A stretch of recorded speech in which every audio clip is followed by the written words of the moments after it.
1000 करोड़ का अपना महल बना रहा हो, वो फकीर होगा देश का? देश को झूठ बोल बोल के जुमले दे के देश की जनता को बेवकूफ बनाया इस आदमी ने। कि देश का सबसे बड़ा झूठा, सबसे बड़ा ड्रामेबाज, सबसे बड़ा झांसाराम अगर कोई है तो उसका नाम है नरेंद्र मोदी। तो आप इनसे पूछिए कि ये हिंदू खतरे में पहले था या आज हिंदू खतरे में है। वो उत्तर प्रदेश के मुख्यमंत्री हैं योगी जी, उनको गद्दी छोड़कर मठ में जाना पड़ेगा, यह किसान का वादा है। सरकार को खुला चैलेंज है भारत के किसानों का कि जो हाल हिटलर का हुआ है, जो हाल रावण का हुआ है, जो हाल कंस का हुआ है, वो हाल भारत का नागरिक इसका कर देगा तानाशाह का।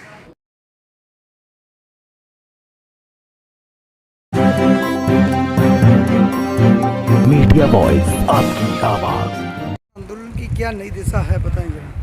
किसान आंदोलन की नई दिशा ये है कि अब रोज़ हमारे राष्ट्रीय अध्यक्ष जी और प्रदेश अध्यक्ष जी, वो राष्ट्रीय प्रवक्ता जी माननीय राकेश टिकैत जी और जो प्रदेश के अध्यक्ष हैं जाडौन जी, वो हर कमिश्नरी की मीटिंग ली जा रही है और अब आंदोलन तेज होगा।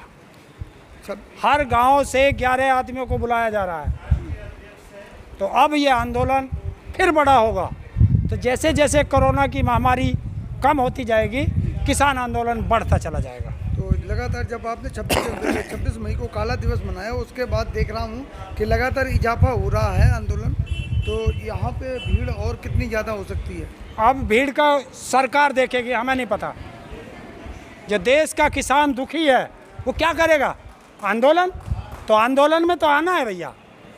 तो पहले भी आप पे आरोप लग चुका कि किसान ज़्यादा भीड़ करेंगे, महामारी फैलेगी, तो फिर वही काम फिर शुरू कर रहे हो। अच्छा, किसान से महामारी फैलती है? तो अगर किसान से महामारी फैलती है तो उत्तर प्रदेश का मुख्यमंत्री बताए कि किस किसान आंदोलन में गया वो जो उसको कोरोना हुआ। उत्तर प्रदेश के या भारत के बीजेपी के जो बड़े बड़े नेता हैं उनको जो कोरोना हुआ, वो बताए भारत के किस आंदोलन में गए हैं किसानों के, उनको कोरोना कैसे हुआ। और पूरे बॉर्डरों पे किसान हैं, बताइए किसी एक किसान को कोरोना हुआ? ये सब किसानों को बदनाम करने का सरकार का एक षड्यंत्र है कि किसानों को कैसे बदनाम किया जाए, किसान आंदोलन कैसे तोड़ा जाए। लेकिन ये जितना किसान को बदनाम करेंगे, भारत का किसान उतना ही इकट्ठा होता जाएगा। कई नए नए संगठन किसान आंदोलन को लगातार समर्थन दे रहे हैं, उनके बारे में क्या कहेंगे? देखिए, पूरे अब ये किसानों का आंदोलन नहीं है, पूरे भारत का जन आंदोलन है। क्योंकि रोटी भारत का हर इंसान खाता है और अगर रोटी खाएगा तो उसको बचाना भारत के हर नागरिक का फर्ज है।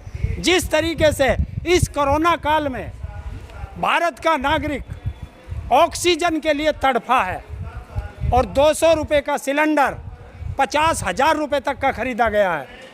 कल को यही अनाज अडानी अंबानी जैसे उद्योगपतियों के गोदाउन में बंद होगा और फिर वो हमें देश की जनता को इसी तरह तड़फाएंगे रोटी के लिए। तो इसलिए देश का हर नागरिक इस आंदोलन के साथ खड़ा है। कहीं ना कहीं अब सरकार का थोड़ा लचीलापन नजर आ रहा है। देखिए, सरकार को जब सद्बुद्धि आ जाए तब अच्छा है। अगर सरकार को सद्बुद्धि नहीं आई, तानाशाह रवैया अपनाया, तो सरकार को खुला चैलेंज है भारत के किसानों का कि जो हाल हिटलर का हुआ है, जो हाल रावण का हुआ है, जो हाल कंस का हुआ है, वो हाल भारत का नागरिक इसका कर देगा तानाशाह का।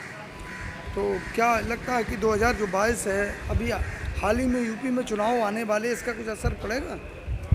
देखिए, 2022 का चुनाव जो उत्तर प्रदेश के मुख्यमंत्री हैं योगी जी, उनको गद्दी छोड़कर मठ में जाना पड़ेगा, यह किसान का वादा है। जो किसान की तरफ को आंख काटेगा वो देश में नहीं रहेगा, किसी सत्ता में नहीं रहेगा। लेकिन प्रधानमंत्री जी से शिकायत है, मुख्यमंत्री से थोड़ी ना है। क्यों नहीं है? उत्तर प्रदेश का लगभग 20,000 करोड़ गन्ने का बकाया है। कौन देगा? अब किसान आंदोलन छोड़ के आप गद्दी छोड़ो आंदोलन चलाएंगे? है किसान आंदोलन छोड़ के गद्दी अभी किसान आंदोलन चला है, और अगर ये गद्दी पे बैठे तानाशाह अपना सख्त रवैया नहीं छोड़ेंगे तो गद्दी वापसी भी होगी। लेकिन अगर मोदी के बाद किसी को देखा जा रहा है तो योगी जी को देखा जा रहा है। मोदी के बाद अगर किसी को देखा जा रहा है तो योगी जी को देखा जा रहा है। देखिए, देश में हमें लाशें नहीं बिछवानी। जिस तरह गंगा में लाशें गई और हिंदू धर्म का अपमान किया कि गंगा के चारों तरफ दोनों किनारों पे शमशान वो कब्रिस्तान बन गए, हिंदू धर्म का अपमान है। यहाँ सब हिंदू धर्म है, मुस्लिम भी खड़े हैं। मुझे ये बता दीजिए किस हिंदू धर्म में लिखा है कि हिंदू को दफनाया जाएगा? बताओ। और ये अपने आप को हिंदू हृदय सम्राट क्या क्या अपने आप ही उपाधि रख लेते हैं। तो आप इनसे पूछिए कि ये हिंदू खतरे में पहले था या आज हिंदू खतरे में है? ना हिंदू खतरे में था ना मुसलमान खतरे में था। अरे मेरे हिंदुस्तान के दोस्तों, ये बीजेपी की गद्दी खतरे में है, इसको ध्यान रखना। ये नेताओं की गद्दी खतरे में है। लेकिन आप लोगों को बीजेपी से शिकायत है, आप लोगों को ये भी शिकायत है कि अमित शाह जी नहीं दिखाई दे रहे, अमित शाह दिखाई नहीं दे रहे। अरे देश का गृह मंत्री है, क्या करेगा? कानून व्यवस्था कौन देखेगा? ये देश के गृह मंत्री नहीं है, ये देश की नफरत मंत्री है। नफरत मंत्री देश में नफरत फैलाते हैं, और देश के गृह मंत्री को गृह विभाग देखना चाहिए, लेकिन ये प्रचार देखते हैं, देश में नफरत फैलाते हैं। तो ऐसे नफरत वालों को कुर्सी बिल्कुल भी नहीं चाहिए। प्रधानमंत्री लगातार किसानों के लिए प्रयास कर रहे हैं, और 2 दिन पहले मन की बात में बोल रहे थे किसानों का जो गन्ना का रेट था पहले से 4 साल में 1 रुपया अगर गन्ने के रेट पे बढ़ाओ तो बताए। मैंने पहले से कहा है कि देश का सबसे बड़ा झूठा, सबसे बड़ा ड्रामेबाज, सबसे बड़ा झांसाराम अगर कोई है तो उसका नाम है नरेंद्र मोदी। वो तो प्रधानमंत्री अब झांसाराम बोलते हैं। क्यों नहीं बोलेंगे? झांसा देते नहीं है। इस देश को किस चीज में झांसा नहीं दिया? अरे घड़ियाली आंसू करता है तो उधर रिजर्व बैंक से 99,000 करोड़ रुपए ऐंठ लेता है। जब से प्रधानमंत्री बना है इतना अहंकारी है, और जिस देश का राजा अपने उसके लिए शौक के लिए पैदा होता है उस देश का नाश होता है। और इसने सबसे पहले बैठते के साथ जिन गाड़ियों में पुराने प्रधानमंत्री चलते थे वे गाड़ी बदल दी। उसके बाद हवाई जहाज में जिसमें प्रधानमंत्री चलते थे, देश का राष्ट्रपति चलता था, बोला इसमें नहीं बैठूंगा। अपने लिए 8,500 करोड़ के 2 नए हाथी खड़े कर लिए लेके। उसके बाद बोला प्रधानमंत्री के घर में नहीं रहूंगा, नया घर बनाऊंगा। प्रधानमंत्री संसद में नहीं जाएगा, नई संसद बनाऊंगा। तो ये क्या कर रहा है? अब प्राइवेट जेट होता है वो प्रधानमंत्री के लिए होगा, आपके लिए नहीं होगा ना। मैंने अपने लिए नहीं कहा, पहले प्रधानमंत्री यहाँ जेट विमान में नहीं चलते थे। प्रधानमंत्री पद की अपनी गरिमा होती है। पहले प्रधानमंत्री पदों की गरिमा नहीं थी, जब से ये झांसाराम आया। प्रधानमंत्री बदल दिया, प्राइवेट जेट नहीं बदले। नहीं बदलते। देश को पहले प्राइवेट जेट की जरूरत नहीं है, देश को शिक्षा की जरूरत है, देश को स्कूलों की जरूरत है, देश को अस्पतालों की जरूरत है, देश को रोटी की जरूरत है। अरे सारे देश का किसान सड़कों पे पड़ा है और वो अपने आप को कहता है मैं फकीर हूँ।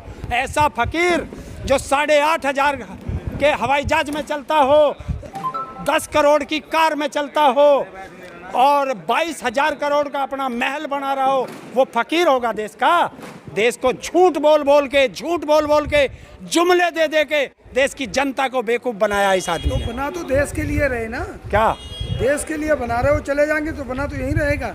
अरे देश के लिए बना रहा है तो ये देश का किसान है, इसकी क्यों नहीं सुनी आज तक? 6 महीने से सड़कों पे पड़ा है।